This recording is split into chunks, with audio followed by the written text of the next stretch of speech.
कहानी की शुरुआत करने से पहले दोस्तों प्लीज़ हमारे चैनल को सब्सक्राइब कर दें और हमारे वीडियो को लाइक कर दें। यूपी का रहने वाला राजेश नाम का लड़का महाराष्ट्र में काम करने के लिए जाता है। वो एक ट्रैवल कंपनी में काम करता है। ट्रांसपोर्ट की सारी कंपनियां बंद होने के कारण उसके बॉस उसे निकाल देते हैं और वो अपने घर में आकर सोच रहा होता है क्योंकि उसके पास अब कोई पैसा भी नहीं होता।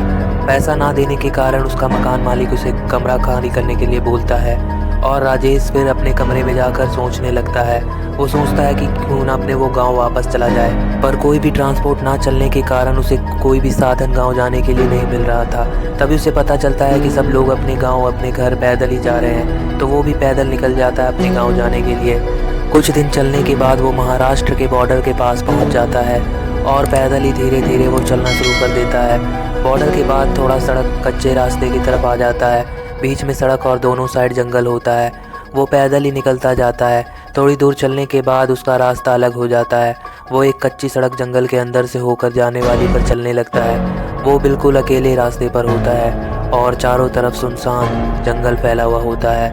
वो धीरे धीरे कदमों से आगे बढ़ रहा होता है। उसे चलते चलते काफ़ी दिन हो चुके होते हैं। थोड़े दिनों बाद उसे एक रास्ता दिखाई देता है। उस रास्ते पर कुछ दूर जाने के बाद उसे एक लॉज सा दिखाई दे रहा होता है, जिस वजह से वो उस रास्ते को पकड़ लेता है। उस लॉज के पास जाता है तो वो लॉज काफ़ी साफ़ सुथरा सा दिखाई दे रहा होता है, जिस वजह से राजेश को वो लॉज अच्छा लगता है और वो अंदर चला जाता है। काउंटर पे एक लड़की बैठी हुई होती है। राजेश को वो अच्छी लगती है। वो उससे बात करता है। वो उससे पूछता है कि क्या इस लॉज में एक भी कमरा खाली है। वो लड़की बोलती है हाँ, इस लॉज में कमरे खाली हैं और हम लोग जो लोग अपने गांव अपने घर जा रहे हैं उन लोगों को फ्री सर्विस देते हैं। ये सुनकर राजेश बहुत खुश हो जाता है। वो बोलता है कि अरे वाह, बहुत अच्छा काम कर रहे हो तुम लोग। फिर वो लड़की उसे उसका कमरा दिखा देती है। उस कमरे के अंदर एक दरवाज़ा होता है जिसे बंद किया गया होता है। ऐसा लग रहा है जैसे उसे जानबूझकर बंद किया गया हो। उस रूम में एक भी खिड़की नहीं होती, पर राजेश सोचता है कि फ्री में कुछ भी मिले अच्छा ही है और वो खुशी खुशी उस रूम में रहने के लिए आ जाता है। चारों तरफ अपने रूम में देखता है। उसे सब ठीक ठाक ही लगता है। रात हो चुकी होती है। वो लड़की उसके दरवाजे पर आती है और उसे बोलती है कि लो कम्बल ले लो, रात में ठंड लगेगी तो ओढ़ने के काम आएंगे। और वो लड़की उसे कम्बल दे देती है। राजेश भी उस लड़की को पसंद करने लगता है और फिर वो कम्बल लेकर सोने के लिए चला जाता है। कुछ देर तक वो जागता रहता है और उस लड़की के बारे में ही सोचता रहता है। उसे नींद नहीं आ रही होती। फिर वो सोचता है क्यों ना मैं उसे एक बार देख कर आ जाऊँ, और वो अपने रूम से बाहर निकल जाता है। चारों तरफ अंधेरा होता है, इस वजह से वो अपनी टॉर्च ऑन कर लेता है और चारों तरफ टॉर्च मार मार कर देखता है, पर उसे कहीं भी वो लड़की नहीं दिखाई देती।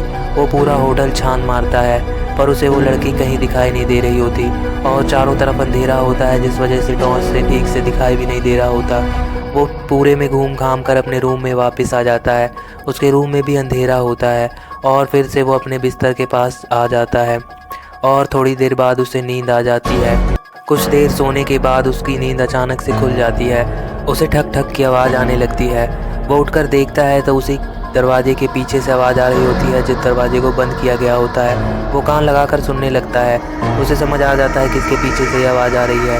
वो उस दरवाजे में से झांकने लगता है और वो झांक कर देखता है तो उसकी आंखें दंग रह जाती है, क्योंकि वो देखता है कि 3 लाशें अंदर पड़ी है और एक लड़की जो चुड़ैल जैसी दिख रही होती है वो उस लाश का खून पी रही होती है, जिसे देखकर वो काफ़ी ज़्यादा डर जाता है। उसे कुछ समझ में नहीं आ रहा होता कि ये क्या हो रहा है। राजेश काफ़ी डरा हुआ होता है और वो पूरी रात डर से ही काटता है। धीरे धीरे उसे फिर नींद आ जाती है और वो अपने बिस्तर पर जाकर सो जाता है। थोड़ी देर बाद सुबह हो जाती है और राजेश की सुबह नींद खुलती है।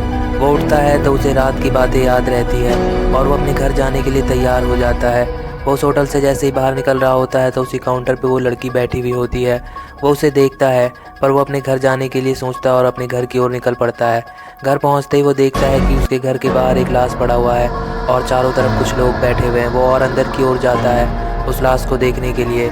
वो धीरे धीरे अंदर जाता है तो उस लाश का पर्दा हटता है तो देखता है कि वो उसी की लाश होती है और उसकी माँ वहाँ बैठकर रो रही होती है। उसे कुछ समझ में नहीं आता। वो अपने दोस्तों को देखता है और आवाज़ लगाता है, पर उसके दोस्त उसकी आवाज़ नहीं सुनते और वो रो रहे होते हैं। तभी वो देखता है कि एक आदमी न्यूज़पेपर पढ़ रहा है। उसमें लिखा होता है कि जंगल के रास्ते में एक लॉज में 5 आदमियों की लाश मिली, जिसमें से एक लाश राजेश की भी होती है। वो देखकर दंग रह जाता है। वो समझ जाता है कि वो अब मर चुका है और वो 2 आदमियों को बात करते हुए सुनता है कि वो ज़रूर हो ना हो उस चुड़ैल का ही किया धरा है। वो समझ जाता है कि वो लड़की ही चुड़ैल थी। दोस्तों प्लीज़ हमारे चैनल को सब्सक्राइब कर दें और हमारे वीडियो को लाइक कर दें। Thank you. सुबह के 4:30 बज रहे होते हैं। उस टाइम दो दोस्त घर से बाहर निकलते हैं जॉगिंग करने के लिए। वो पार्क पहुंचकर पार्क का चक्कर लगाना शुरू कर देते हैं। उनका रोज़ का काम होता है, वो रोज़ सुबह उठकर उस पार्क का चक्कर लगाते हैं। दोनों एक दूसरे के काफ़ी गहरे दोस्त होते हैं। उसमें से एक दोस्त काफ़ी शायरी करने वाला होता है और हंसी मजाक करने वाला होता है। दोनों दोस्त हंसी मजाक करते करते दौड़ रहे होते हैं, पर उन दोनों को ये पता नहीं होता कि आज की दौड़ उनकी आखिरी दौड़ होगी। आज के बाद वो कभी नहीं दौड़ने वाले। उनके साथ ऐसा कुछ होने वाला होता है। कुछ दूर दौड़ने के बाद दोनों को दूर खड़ी एक सफ़ेद साड़ी में औरत दिखाई देती है, जिसे देखकर वो लोग सोचते हैं कि इस टाइम में ये औरत सफ़ेद साड़ी पहनकर क्या कर रही है। ये लोग दौड़ते दौड़ते उसके नज़दीक पहुंच जाते हैं और उधर से साइड से निकल जाते हैं। वो लोग सोचने लगते हैं कि ये औरत यहाँ करने क्या आई है, इतनी सुबह साड़ी पहनकर ये पार्क में क्या कर रही है। वो दोनों आपस में बात करते हुए ऐसे ही दौड़ रहे होते हैं। दोनों को समझ नहीं आ रहा होता कि वो औरत कौन है और पार्क में इतनी सुबह सुबह क्या कर रही है। दोनों पार्क का गोल चक्कर लगा रहे होते हैं। थोड़ी देर बाद फिर से घूमकर वो लोग उसी जगह पहुंचते हैं तो देखते हैं वो औरत बिल्कुल वहीं खड़ी होती है। इस बार दोनों में से एक दोस्त डर जाता है और वो बोलता है हम नहीं जाते, हम यहीं रुक जाते हैं। पर दूसरा दोस्त बोलता है हट फट्टू, चुपचाप चल, दौड़ते हुए उधर रुकेंगे हम क्यों।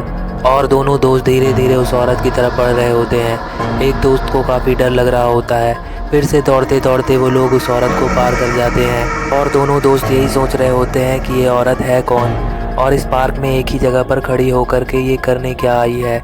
दोनों को कुछ समझ नहीं आ रहा होता। एक दोस्त उनमें से डर रहा होता है, उसे कुछ अजीब सा लग रहा होता है। दोनों दोस्त फिर से पार्क का गोल चक्कर लगाते हैं और गोल घूमकर उसी औरत की ओर फिर से पहुंचने वाले होते हैं। इस बार औरत कुछ हाथ से इशारा कर रही होती है। अब दोनों दोस्त काफ़ी ज़्यादा डर चुके होते हैं और वो दोनों दौड़ना बंद कर देते हैं। वो दोनों देखते हैं कि ये औरत इशारा क्या कर रही है। दोनों को लगता है उसे बुला रही है। फिर वो दोनों देखते हैं कि वो औरत पैर हाथ दोनों के बल चलते हुए उन्हें गिराते हुए पार हो जाती है, जिसे देखकर वो दोनों का हक्का बक्का बंद हो जाता है और दोनों समझ जाते हैं कि ये कोई औरत नहीं है और दोनों बोलते हैं कि जल्दी से जान बचाकर घर भागो और दोनों दोस्त घर की ओर भाग जाते हैं। थोड़ी देर बाद सुबह हो जाती है और वो दोनों अपने घर के पास एक दुकान के पास पहुंचते हैं और वहां से न्यूज़पेपर लेकर न्यूज़पेपर पढ़ने लगते हैं। सुबह जो उन दोनों के साथ हुआ उसी के बारे में वो दोनों सोच रहे होते हैं। तभी अखबार में उसी औरत का फ़ोटो देखकर वो लोग पढ़ते हैं और अखबार में लिखा होता है कि आज ही सुबह पार्क में उस औरत की मृत्यु हो गई थी। तभी वो दोनों चौंक जाते हैं और दोनों समझ जाते हैं कि जिससे आज सुबह वो दोनों मिले हैं वो कोई इंसान नहीं, एक आत्मा थी। और दोनों अब पार्क में दौड़ने जाने के लिए बंद कर देते हैं। दोस्तों प्लीज़ सब्सक्राइब